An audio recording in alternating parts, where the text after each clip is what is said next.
মুসলিমদেরকে আর একটু খুশি করতে গিয়ে বলে ফেলেছেন যে আমি এই গন্ধা ধর্মকে মানি না।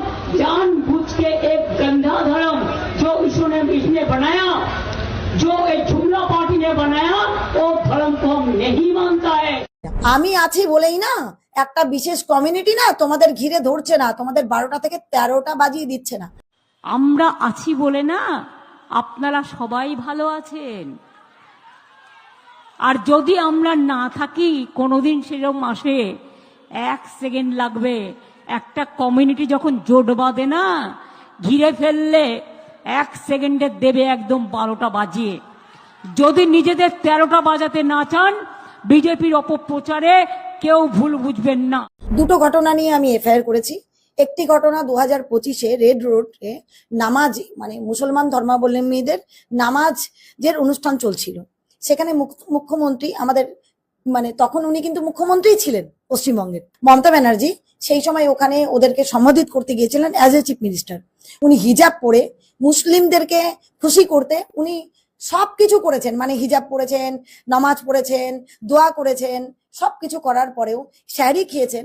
কিন্তু ফট করে উনি আর একটু খুশি করতে গিয়ে বলে ফেলেছেন যে আমি এই গন্ধা ধর্মকে মানি না।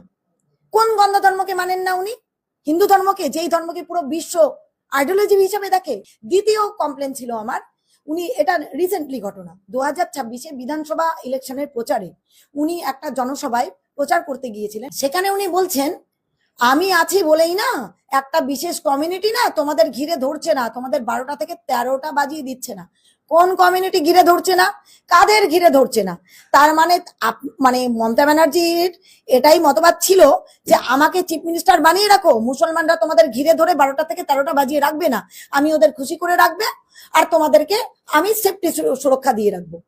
উনি কি মুখ্যমন্ত্রী সেই সময় ছিলেন শুধুমাত্র মুসলমানদের ভোটেই নাকি হিন্দুদেরও? উনি কি মুসলমান কি হিন্দু? তার মানে উনি কি ভোটের প্রচারে গিয়ে ভোট চাইতে গিয়েছে কি ধমকাতে চমকাতে গিয়েছেন? এই জন্য দুটো জিনিসে মর্মাহত, ব্যথিত, ইনসিকিউর, অপমানিত হয়ে আমি প্রধাননগর থানায় এই অভিযোগটা করতে গিয়ে ওখান থেকে আমি যে আইসি আছে পিডি সরকার বাবু, যিনি তৃণমূলের ঊর্ধ্বধারী গুন্ডা, যিনি এফআইআর কোনোদিনই নেননি, আমি ওখান থেকে রিজেক্ট হয়ে ফিরে শিলিগুড়ি সাইবার ব্রাঞ্চ যেটা উমেন্স পিএস এর পেছনে আছে, আমাকে বসিয়ে রেখে বলা হয় আইসি নেই, আইসি সাহেব আসবে তারপরে করব।